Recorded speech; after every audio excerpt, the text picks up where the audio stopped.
right. Thank you very much for the introduction, and very happy to be here. So my name is Aron Lazarchick, and I work in the connectivity department at Skoda.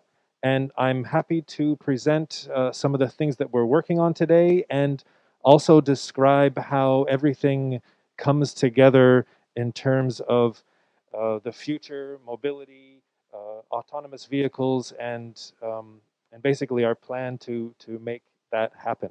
So thank you very much. So here we have actually our first, let's say, car that's built from the ground up, electric car, and very looking forward to that. That should ship hopefully later this year, and looking forward to that.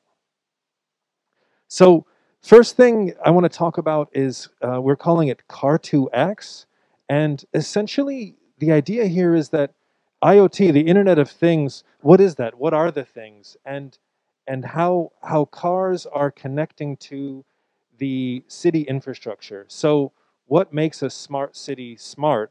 And and it's about things like transportation and the infrastructure. So here we have autonomous vehicles.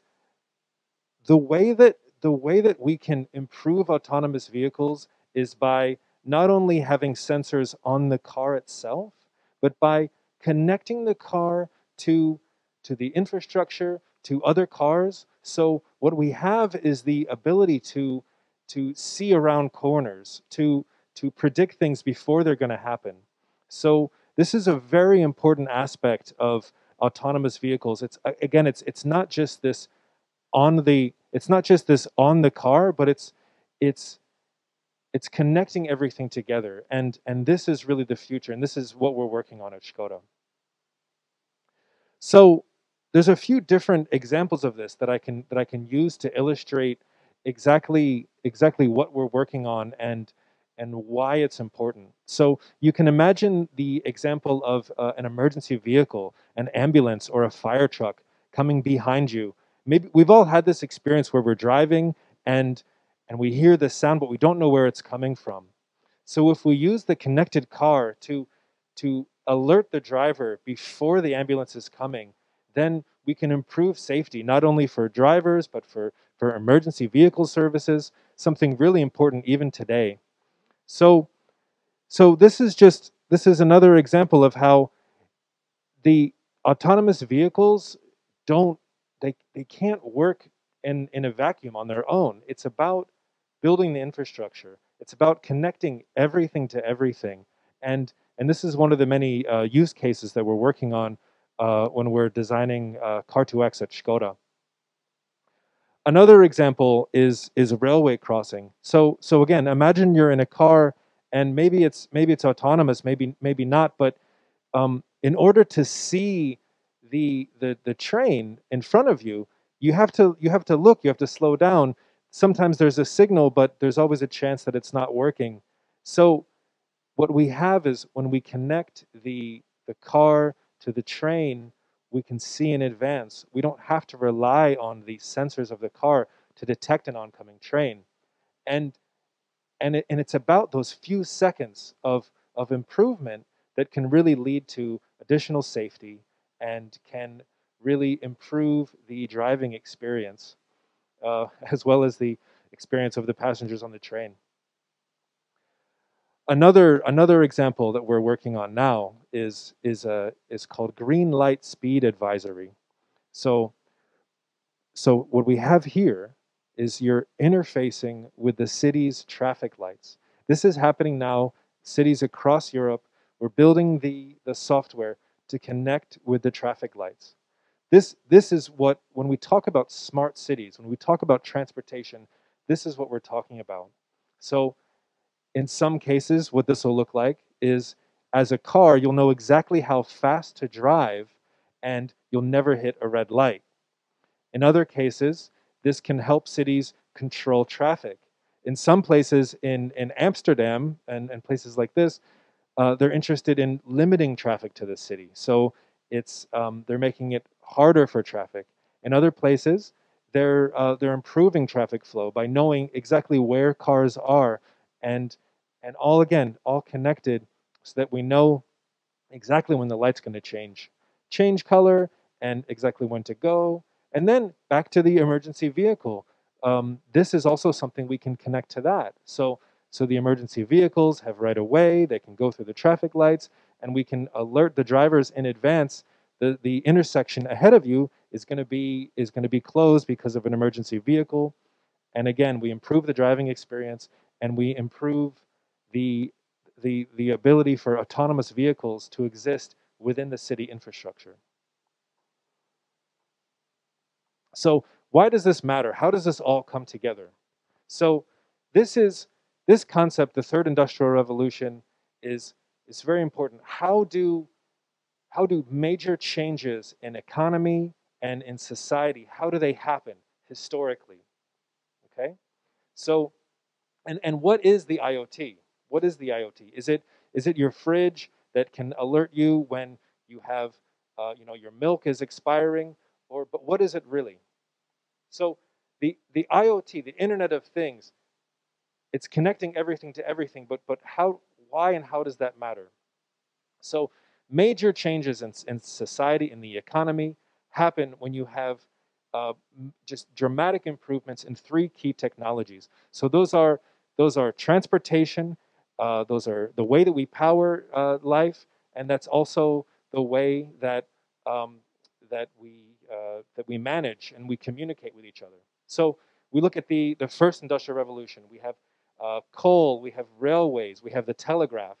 The second industrial revolution, okay, we have electrification, we have roads and automobiles, we have oil, we have the telephone, and each time the way that we are able to communicate, the way that we're able to transport, it's dramatically improved. And now in this example, we have the internet, and we've seen the dramatic changes that the internet, compare the internet to the telephone, the dramatic changes that has happened in the past 20, 30 years since we have the internet. And the next step in that evolution is taking that and putting that in the car, making connected cars, and having renewable energy, and making an energy internet, and having automated and electrified transportation.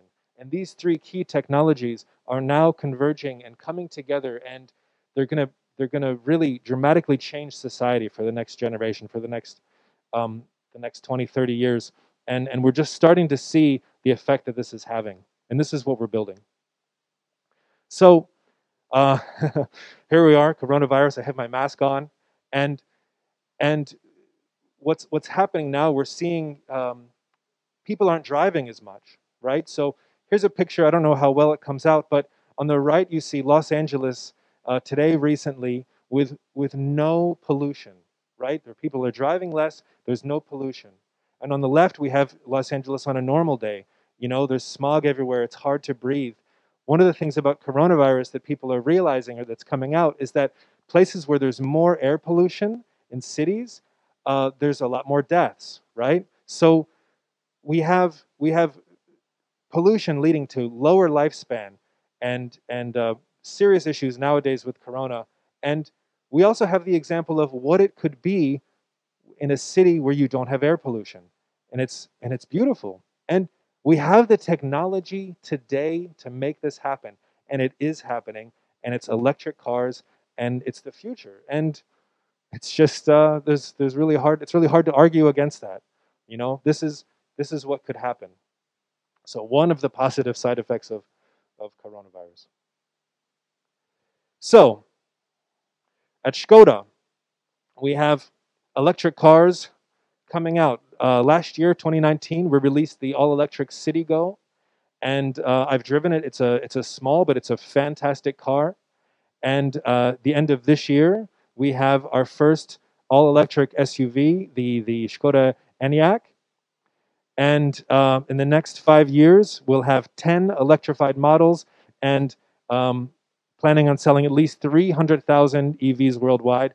Volkswagen Group as well, really going full force with the ID.3, really wonderful car, and we're really looking forward to be a part of the revolution. So it's really a beautiful time to be working in automotive.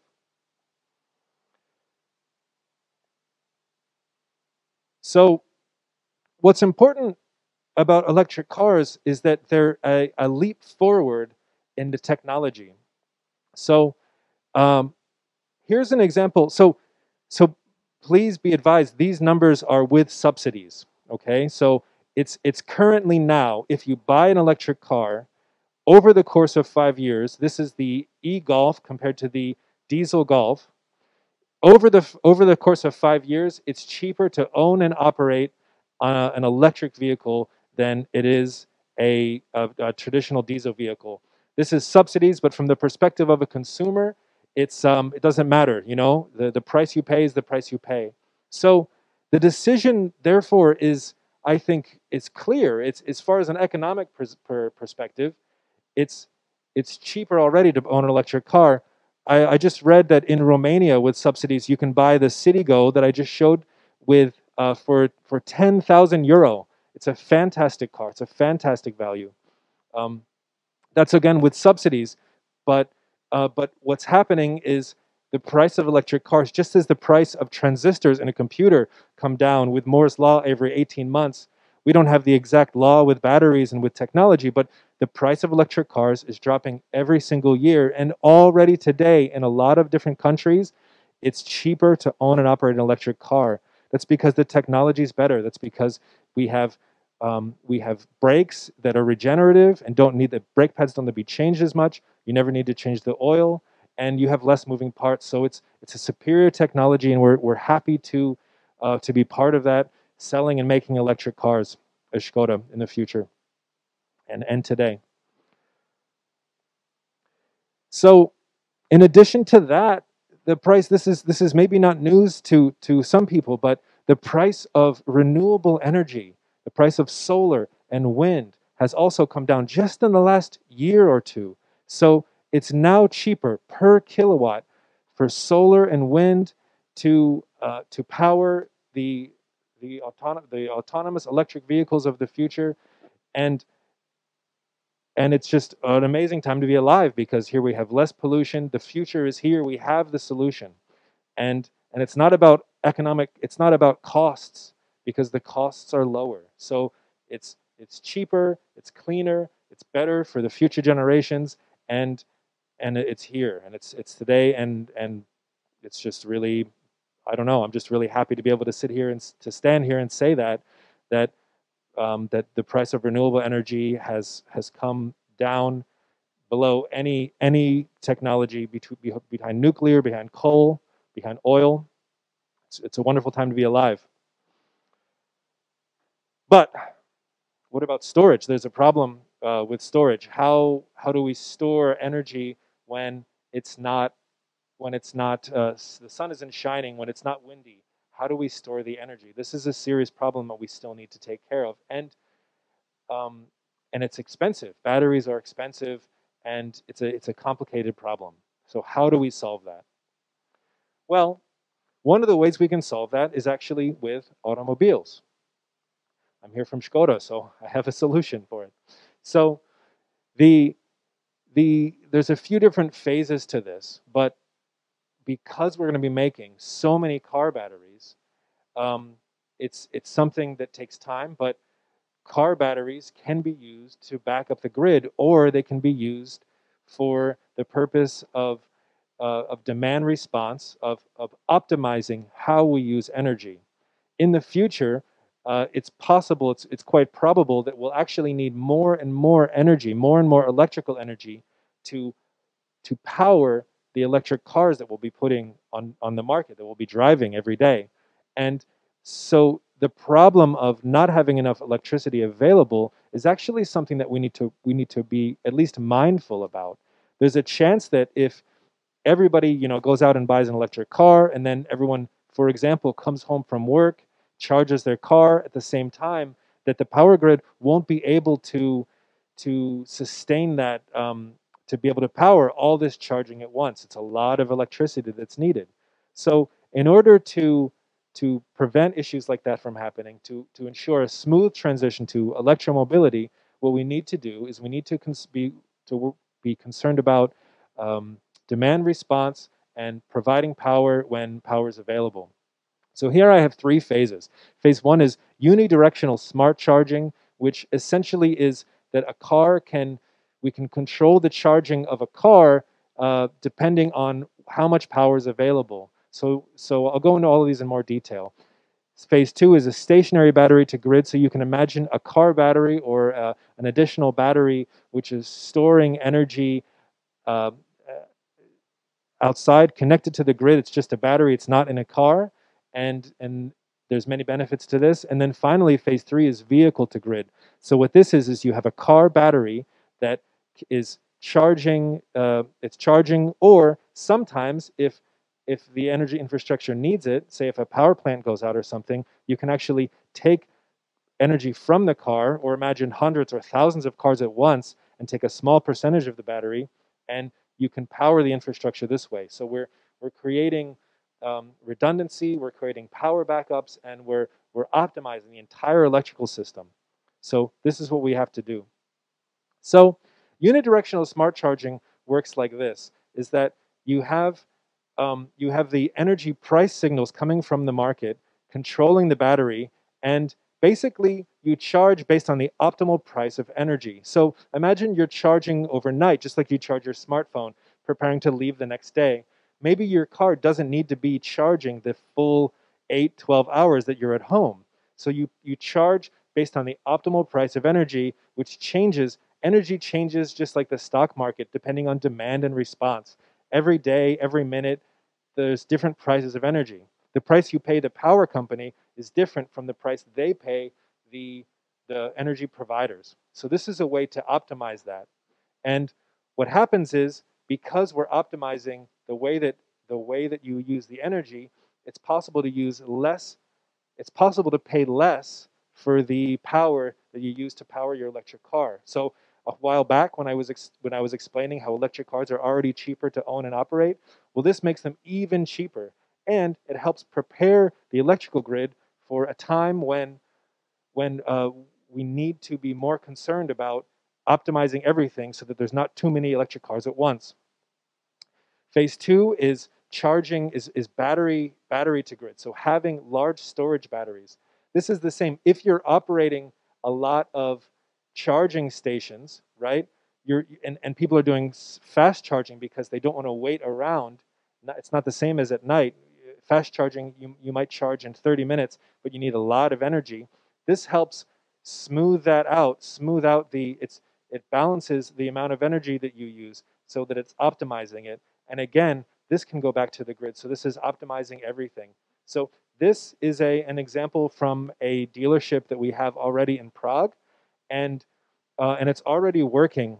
It's already helping to smooth out and to optimize the way that we're using power. And then the next step would be to connect that to more and more batteries, so that, for example, the energy infrastructure, when we need power, we can just turn it on, and we can take, instead of one battery that's, say, I don't know, 500 kilowatt hours or 1,000 kilowatt hours, 1 megawatt hour, what we can do is we can turn on a bunch of them, and that can combine to the energy capacity of a small power plant. And then the last phase is vehicle to grid. So this is still a few years out. We still need some technological improvements in order to get this perfectly well. And the main issue with this is that if you have a new car, the times that you charge the battery, right? Every time you charge the battery, you lose a small amount of the capacity. It works similar in your cell phone. So there's some issues with, let's say, warranty and so forth, and we need to improve battery technology. But I predict that within the next few years, that this will be something that we'll solve, and that we'll be able to use electric cars to, let's say, back up the grid in times of need. So here's a quick calculation. If we sell all of our cars in the Czech Republic by the year 2025, that's enough to power the largest nuclear reactor, Temelín, for over an hour. So the capacity is there. That's huge, and I just think that it's really a bright future. So that's all I have today. Thank you very much, and I hope that this is interesting and useful for you. So yeah, it's my pleasure. Thank you for your presentation. And of course, I have several questions to you. So if you don't mind, I will ask. There is a first question which is actually long and in Czech, but I will try to get some ideas out of it. An author referring to a paper who claims that comparing the emission in Germany before and after the crisis. Let's say before the Corona crisis and now, so during the crisis, it's basically the same. So, and the paper claims that the emission are actually due to some better conditions like temperature, the strength of the wind, etc. And he is asking about your opinion about the fact that it might be all this electromobility, some sort of a medial hoax in order to support the producer of batteries. So I hope I somehow mine the question.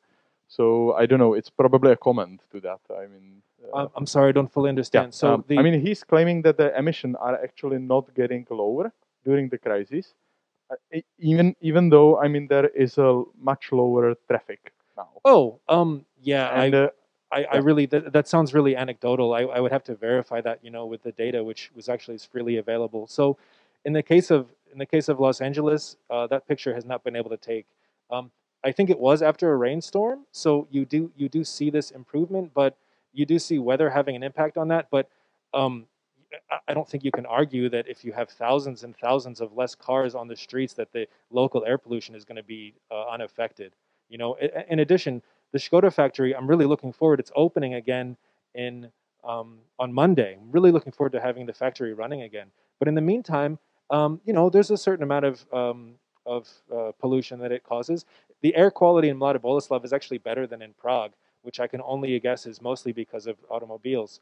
But yeah, of course, the amount of pollution we're emitting has been reduced while factories are shut down and while there's less cars driving.